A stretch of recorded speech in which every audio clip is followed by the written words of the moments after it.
Good morning. Well, you know what? I actually had a video for you guys this morning, and it decided not to play, but I will tell you guys, it was awesome. Like, you guys are missing it so much. It was a real tearjerker. It should win an Academy Award, but you're never going to see it, so that's a bummer. But no, I'll tell you what was in it. What's in it is what we're talking about today, which is the start of a new series. We're taking a temporary series. This is only for a couple weeks, and then we're going to go back into John after Easter. But we're talking about being Easter people. What does it mean to be Easter people? Now, what it means to be Easter people is the people after the resurrection of Jesus. What it is a people that because they know Jesus, because they know that Jesus is their Lord and Savior, because they know Jesus died for them, that Jesus went to the cross for them, but then Jesus was raised 3 days later, and that he lived with his people for 40 days, and that he continued to teach, and he continues to teach us today and guide us even though he's up in heaven. Because of all of that, then we have to do things different. And Easter people are people that know all of that and then do things different and think different and decide to look at the world and their faith different. That's what an Easter people is it's a people that want to look at things in a different way and want to do things different because they know that they have hope after death, that they know they have hope in Jesus, that they know they have life in Jesus. And because of that, it calls us to be different, to think different and do things different. And throughout all of the ages, Easter people have gone out and they have started churches and communities and they have started things and movements and crazy things that have happened throughout all of history because of this idea of what we're supposed to do when we know about Jesus. It's a huge thing.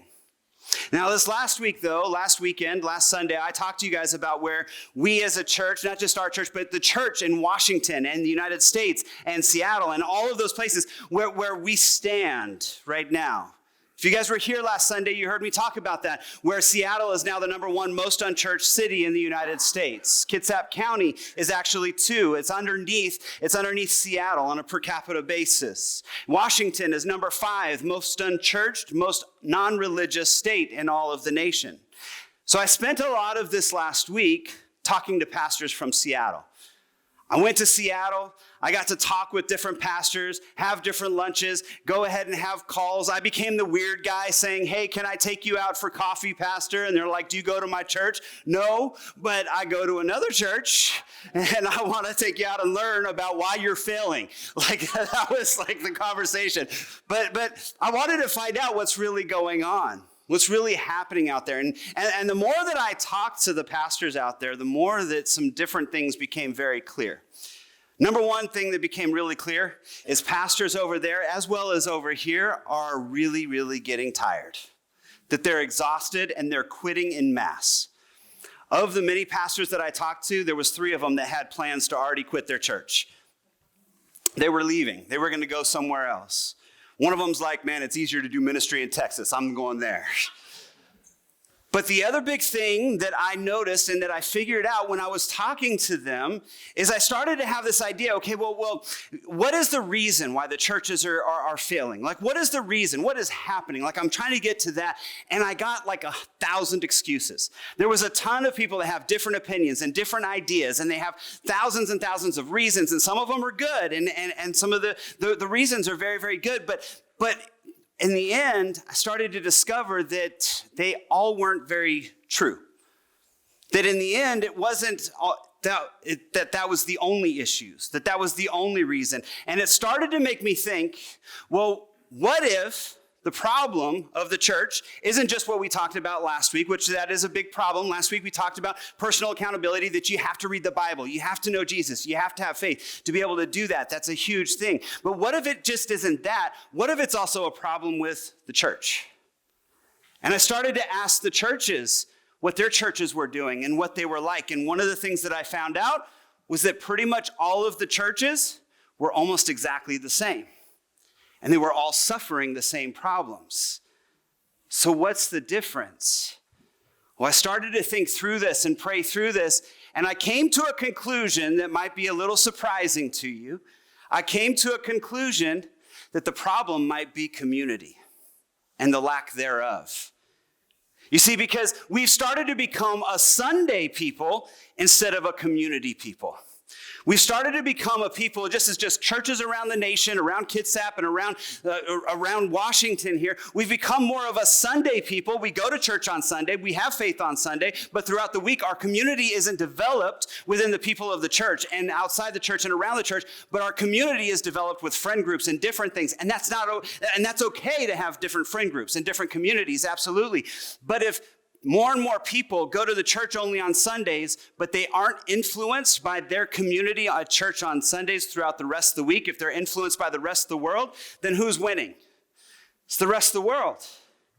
We need to have more communities. And when I started to look into this and I started to find this, I found that this is like pretty much the fundamentals of Christianity. This is the fundamentals of Jesus. Number one is this. The number one thing that we need is we need Jesus. And I will tell you this, not only do you need Jesus, I need Jesus, but the world needs Jesus. Everybody needs Jesus. You guys can all say you need Jesus. In fact, everybody turn to your neighbor and say you need Jesus. It's the most true thing you're going to say all day, okay? You need Jesus, right? Number one, you need Jesus. Number two, you need faith. You need faith. You have to have faith in Jesus and faith. And with faith comes through knowledge and reading the Bible and getting to know who Jesus is. But sometimes faith alone doesn't help, right? Because faith alone is hard. It's hard to walk in faith alone. We also need other people. We need community. And that number three thing that you need is community. Not just a Sunday community, but an actual community. An actual community that's doing life together, that's wanting to do things together, to be guided together, to suffer together, to love together, to go out together. Some of you, when I said suffer together, I lost you for a second there, right? No, I don't want to suffer. I want the nice Jesus, the one that doesn't cause suffering, right? But here's the thing is we do suffer. There is suffering around the world. And actually what we're going to see later on in this message is actually that with suffering, actually the spread of the gospel goes even further. But here's the thing is when you're in community, it's not only just loving, it's not only just guiding, it's not only just helping and being together and strengthening each other, but it's also suffering together and making it through that suffering with joy together with Jesus. And we need communities that are built up like that.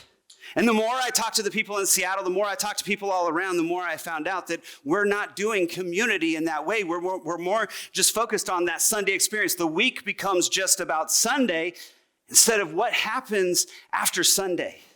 What do we do as a community? And I will tell you this, as the more we go through the Bible and we find out exactly how the church was started and what happened, we find that this is very, very biblical. Because this is how the church started. The church started with Jesus, with faith, and then community. Community was huge. In fact, the way the church started, and we're going to go through it today, is exactly what we're talking about and where we've actually been going a little bit astray as of late. So if you're following along and you have your Bibles, go ahead and turn to Acts. We're going to talk through Acts. And here's the thing, is if you don't know about Acts, if you don't know what Acts is, if you've never read the Bible or you've never done anything like that, Acts is basically just Shakespeare writing about all of his different plays. I'm joking, okay? Joking, that's not it at all. What Acts is it's actually just the history of the church. It's the record of the church. Okay, it's the record of the start of the church and what happened. And I love the book of Acts. The book of Acts is like one of my favorites. It's written by Luke. It's one of my favorites. I love it because it puts all the nitty gritty in there too. It puts all the disputes. It puts all the arguments. It puts all of the flaws and the problems that they had along with all of the good that they had. It's an unbiased look at, hey, this is what happened. It's the history of the church. And we're going to look at it in Acts. Now, if you don't know too much about Acts, what you find is actually Jesus, after he was resurrected, he's around for 40 days and he's living with his people and he's guiding his people and he's teaching his people. He's teaching the people what they're going to do and how they're going to go out and exactly what they're supposed to do. And they took this message. And together they formed a community.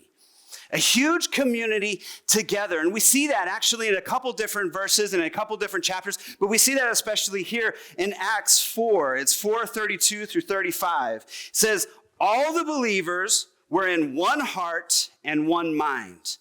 Meaning they all agreed in faith. They were all agreeing in faith. Did that mean that they agreed in everything political? Or they agreed in everything in every little instance? Probably not. But they were of one heart and one mind if it comes to faith and it comes to Jesus. And they're all in one heart, one mind. That means one mission, ready to go out and figuring out what they're going to do together. And then it says this, no one claimed that any of their possessions was their own, but they shared everything that they had. They shared everything that they had. That's where we say as Christians, when somebody at the church has a boat, we all have a boat. Right? You share, but they were sharing. They were sharing everything that they had. And with great power, the apostles continued to testify to the resurrection of the Lord Jesus. And God's grace was so powerfully at work in them all that there were no needy persons among them. Think about this. All of their needs were met. There was no needy person among them. All of their needs were met. What happens when all of your needs are met? When all of a sudden your needs are met and you're not worried about anything that's happening except for just faith in your community and being together. It strengthens you. It strengthens you and it allows you to go into different places and have a greater faith. All of their needs were met. And from time to time, those who owned land or houses sold them, brought the money from the sales, and then put it at the apostles' feet, and it was distributed to anyone who had need. They sold their houses, and they brought the money to the church and said, here. This means that you all are failing a lot. I'm joking, all right? I'm not expecting you guys to go out and sell your house and all of a sudden bring the money. That's not it. But here's what happened. They sold everything. When somebody had a need, they sold stuff to make it. When somebody needed something, they were there for them. It was a community. And in this community, they loved each other. They knew each other. They worshiped together. They ate together. They did things together. They knew about each other. They really knew each other. There's a difference between knowing somebody and then really knowing someone, right? There's a difference between knowing someone and really knowing someone. And they knew each other. They knew their wants, their fears, their likes, their dislikes. They helped each other. They knew all of the struggles that they were having, and then they supported them through it. It was a huge, huge deal. I would tell you in our church context today, it's kind of like this. Like there's a difference between really knowing somebody and then Sunday knowing somebody. Right? Because we have Sunday knowing somebody where people come in and they've got a smiley face and you say hi and you have an awkward conversation or you go like, hey, how's the weather? It's great right now. It's awesome. I should be kayaking right now. Like you have these conversations, right? You have these quick conversations, but do you really know them from that conversation? Probably not. It takes time to build up a knowing somebody. But it also doesn't happen just from trivial conversations. And I will tell you this, there's people at our church and people at churches all around that when they come into church, they look like they have it all together. They have smiles on their faces. They're worshiping God. They're sitting here with their arms up and they're going, Jesus, Jesus, Jesus. And you look at them and you're like, man, that person has it together. But inside, they're dying inside. And they're crying out, I need somebody to know me. There's a difference between truly knowing somebody and Sunday knowing somebody. But here in Acts, right here in the Bible, it shows us that they knew each other. They knew each other so deeply. They knew each other. They knew everything about each other and they worked together. They loved each other. It was almost like a utopia. It was almost like this perfect setting. I said almost though. Because there was persecution, there was difficulty. They did have difficulty. And at this time, these followers in this community, in this group, they were called the followers of the way. They were the followers of the way, and they stayed within the way. They were over there in Jerusalem, and they kind of stayed within their own group. And they invited people in, but they only really invited Jewish people in. So it was Jewish people that became the followers of the way. And it was their people, and now they became this growing group. But as they grew, then all of a sudden the leaders, the Jewish leaders, they started to have problems with it, just like they had problems with Jesus. And now they're wanting to get rid of these followers of the way because they're taking away power. So they come together and they say, we need to get rid of these people. And there's this man named Saul, who was helping to lead the effort. Saul, if you don't know, if you haven't heard about this before, Saul later changed his name to Paul. He changed his name to Paul when he became a Christian. And he wrote like half of the New Testament, okay? But Saul used to be the bad guy. The guy who was persecuting Christians, killing Christians, wanting to kill Christians. He was actually the bad guy. That's why he changed his name from Saul to Paul, so that way people would look at him different. If I'm changing my name, I probably wouldn't go from Saul to Paul. Like, that's pretty close, right? I would probably go from Saul to Ezekiel or something, right? Like, make it totally different. But he chose Paul. But here's this guy, and he's persecuting people, and there's persecution. And with that persecution actually came the next move of the church. Because not underneath Saul's hand, but underneath his approval, it shows us that Stephen was killed, one of the disciples in the way. Stephen was killed horrifically by stoning, by throwing rocks and harming him unbelievably. It was horrible and it was horrific. But he kills Stephen. And now all of a sudden, the Pharisees are coming after. They're coming after all of the followers of the way. And this caused the followers of the way to have to scatter. They had to scatter. They had to go all over the place. And it shows us actually here in Acts 8. In Acts 8:4, it tells us that they had to scatter to Samaria and Judea. So to Judea and Samaria. And this is really interesting because check this out. All of a sudden, the followers of the way, they had to scatter and they had to move. They had to go into different places, but they go to Samaria. Now, if you remember in the past, I tell you about the Jewish people hated the Samaritans. They did not want to be near the Samaritans at all, yet they go to Samaria. And then they go to Judea and they go all over the place. It also tells us in Acts 11. In Acts 11, it shows us that they go to Phoenicia, Cyprus, and Antioch. Those are mostly Gentile places that were mostly like Greek and Roman and all of this. And they scatter around and they go all over the place. They have to scatter. But here's the thing, is the followers of the way, even though they were scattered, even though they were moving on, they also still needed community. And they also knew Jesus. These are the people that knew Jesus, that saw him resurrected, and they couldn't not talk about him. They couldn't just go and leave and then do nothing with that. No, they had to come and they had to say, no, because we know the truth of Jesus, because we know who Jesus is, then no matter where we go, we need to talk about Jesus. And they went to mostly Jewish places and in their Jewish circles, but they also ventured out and they went into Samaria and they went into Antioch. They went into places and they started talking about Jesus and who Jesus is. And guess what happened? All of a sudden, when they're talking about Jesus, people started to realize, wait a minute, I need Jesus too. And I need faith, and also I need community. And so what happened is communities formed.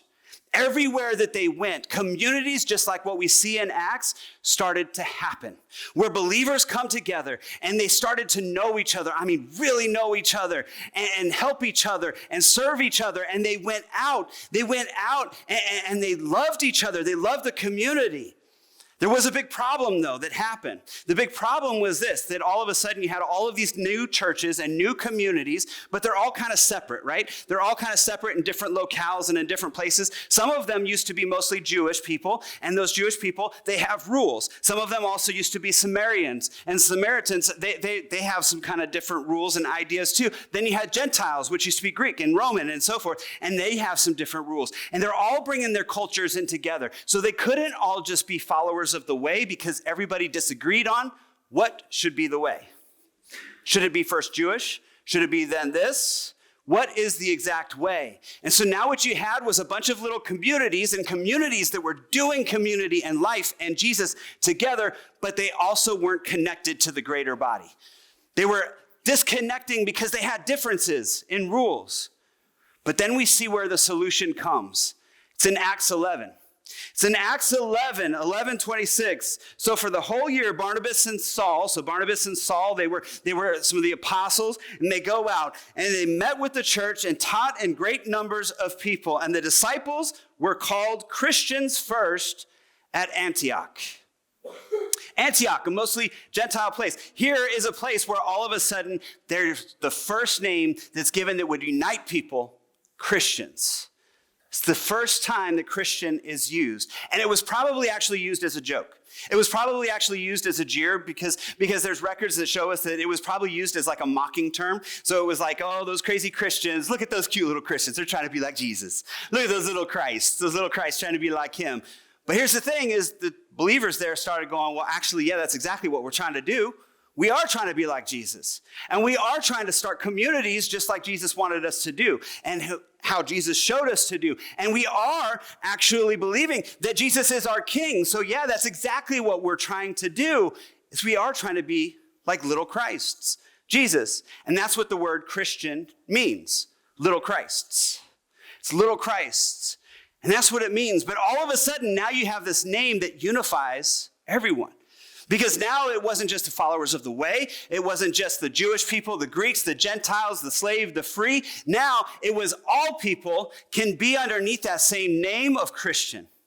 Christian, believers in Jesus. Easter people, starting communities everywhere they go and showing the love of Jesus as they invite people in. And every time that all of a sudden a community split or something would happen because there was more persecution, the believers would go out. They would stay connected to the same church, to the Christian church. They would stay connected, but they would go out and they would start more communities. And more communities would be built on community, on community, on community.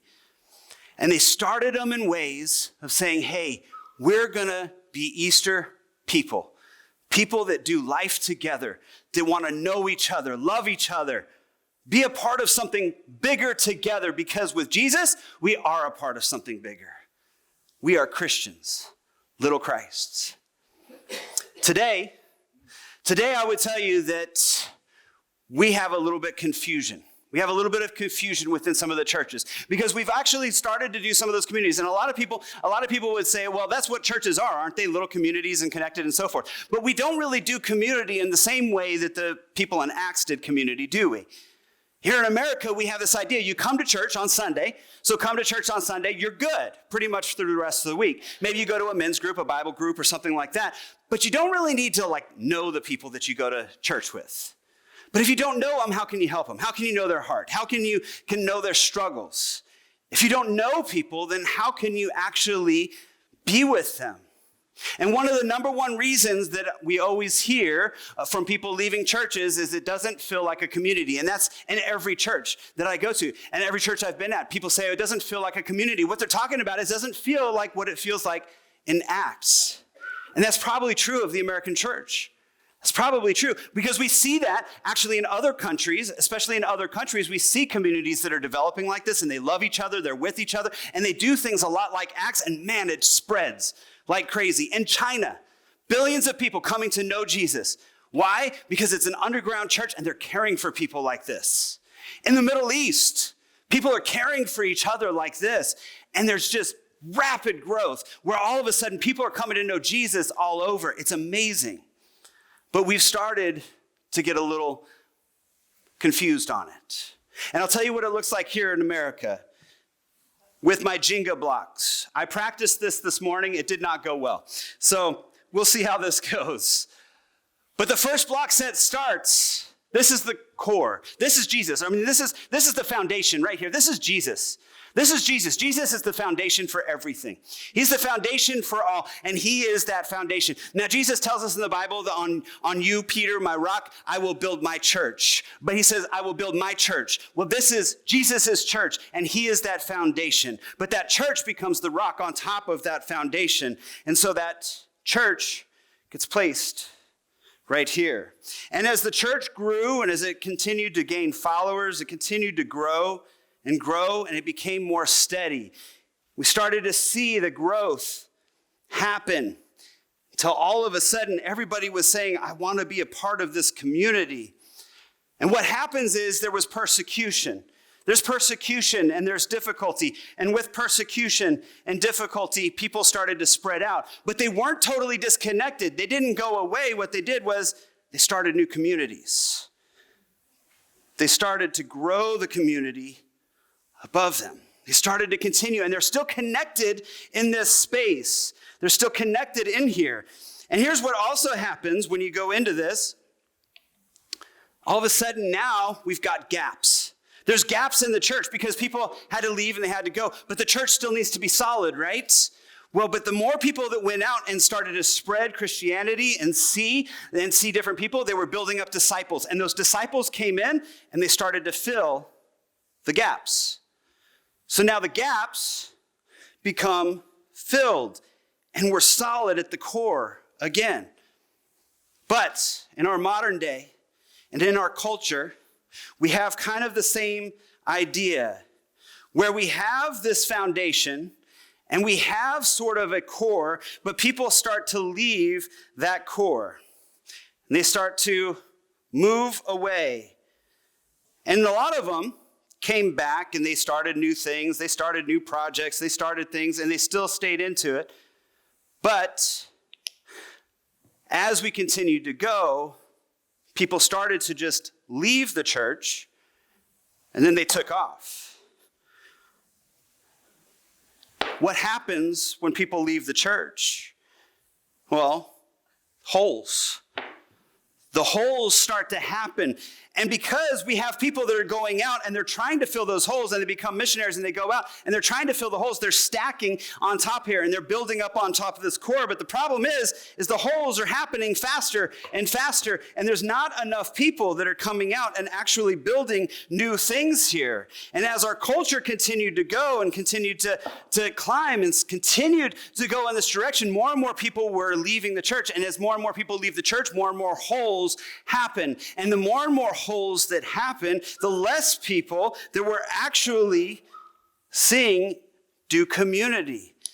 And if we get too far, then all of a sudden we're building on top of this. We start building on top of this and we say, okay, well, never mind this core. We're just going to build on top of this. We're going to create new stuff instead of fixing old stuff. We're going to create on top of this, but it becomes more and more unsteady as we go. Oh, here we go. More and more unsteady as we go. And then more and more people just decided, hey, let's leave. What happens is all of a sudden it crashes down. See, what happens is we stopped building in that core and filling those spaces and continually filling in those spaces. And we built up on top of things that we didn't need to build up on top of until we filled that core because we stopped doing community. Community in the way that Jesus calls us to, the way the church called us to, the way history shows us and other countries right now show us can be done. One of the number one reasons I hear from people leaving the church, it doesn't feel like a community. I can't get involved. Nobody knows me. I can't know anybody. It doesn't feel like people actually care about me. They just care about coming on Sunday. I hear that all the time. So today we're going to do something a little different. I promised I would preach a shortened message, and I think that was short. But here's what we're going to do. We're going to challenge ourselves to do something a little different today. Because today, I want us to build community. I want us to build community and start building community. Because one of the things that I notice, and one of the things that you probably notice and you see is this, and this isn't accusatory or anything like that. This is just a people thing, right? But one of the things I notice is everybody really sits together, don't they? Like everybody has their spots, right? We have the people that always sit over here. The people that always sit over here, the people that always sit in the middle. Marcus usually sits in the front. Today he's not. I appreciate that, Marcus, though, right? People sit in the same spots, but here's the problem is sometimes when we're always in the same spots, when we're always just together and we're not challenging ourselves to go out, we don't meet very many new people. And it also makes it so we don't know the people that we're going to church with. We don't know the people that are within our community. And we need to know the people that are in our community because we need to know what their needs, what they need and their likes and dislikes. But we also need to know their history, like get to know them. Like what is your history? Because that history might be something amazing, something incredible that you might benefit from. We need to know people in our church. So today, we're going to try something. And I promise for many of you, it is going to be so uncomfortable. But at the same time, as uncomfortable as you might be, the people that you're about to meet, it's just as uncomfortable to them too. So here's what we're going to do. In just a minute, I'm going to ask you all to stand up. And I'm going to ask you to shuffle, to move around. Now, if you're husband and wife and you want to stay together, that's okay. If you have kids, absolutely stay together. Stay together. But I want you guys to shuffle around a little bit, to move around and meet some new people. Sit at a different table with people that you may not know, that you've never met. Maybe you've seen them. Maybe you've seen them around. Maybe you've seen them around and you've never asked them their name. That's okay. They probably never asked you your name either. Come in and lean into the awkward. Lean into the uncomfortable. I'm going to ask you guys to get up in just a minute and then shuffle around the room and go and sit at a different table. We're going to give 3 minutes to go and sit at a different table. Then what you're going to do at that table is in front of you is an Easter People worksheet there. Follow the instructions. The instructions that are there say, number one, introduce yourself. That's super easy. Hi, my name is Jeremy. How are you? Right? Introduce yourself. Number two is you're going to ask a question. Ask a question. Like everybody can decide on a question or go one by one, but ask one question to people. It could be a weird question. I even gave some suggestions of questions on there. One of the questions you can ask is, how much do you hate that Jeremy's making us do this? That's okay. Find common ground. All right? Find common ground. You could do that, right? But ask a question to get to know somebody. Number 3 is go through the Acts passage that's there and talk about it. There's going to be some papers we're going to hand out to you. And one of the things that we want to get from you guys is this. If you guys have an idea of how can we become more Easter people? How can we become more community driven? How can we do that? Then write your ideas and put them in the black box there because we want to hear about it. We want to know about it. But then the 4th thing that you guys are going to do is this. Play a game. That's why Jenga's on your table. Play a game. Because here's the thing is when you're playing a game together, it doesn't matter how awkward you feel. Playing a game and laughing together and joking and trying to do this. You see, they figured it out over there. See, playing a game helps you to not be so awkward. It also helps the conversation to flow. And as you're playing a game, talk to each other. Get to know each other. Get to know each other. Get to know your community that's here. So talk to each other. And number 5, we're going to save to the very end. I'm going to come to it in just a moment. So for right now, I want you guys to all go ahead and stand up, and take about 3 minutes, shuffle around, find some new people, find some new tables, meet some people, fill up the tables so that way you get the max amount.